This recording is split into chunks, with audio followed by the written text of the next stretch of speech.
in the 1980s, people started referring to the paradox of aging.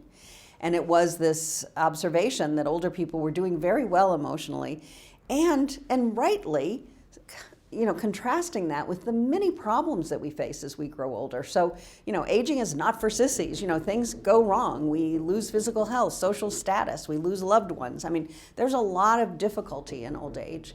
So when we began to see the evidence come very consistently that older people were doing better in terms of mental health than middle-aged and younger, there was just lots of curiosity about how that could possibly be.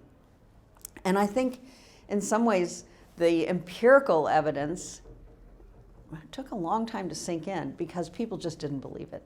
So in our first studies, when we were finding that older people were reporting less negative emotions, the psychoanalysts would say, "Oh, that's called masked depression, dear."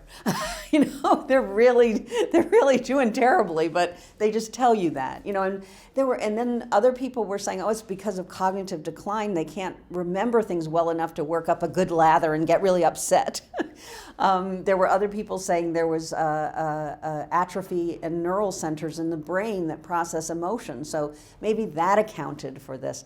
And not all of those were examined very thoroughly, and none of them panned out.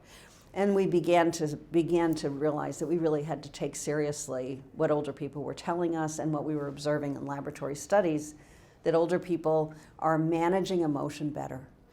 They're experiencing less negative emotion. They're also experiencing more complex emotions, happiness and sadness, what we would call poignancy at the same time. They are also more grateful, more likely to forgive. So we see lots of these emotion-based changes with age, and most of them look really positive and will probably have positive implications, not just for older people, but for the worlds in which they live.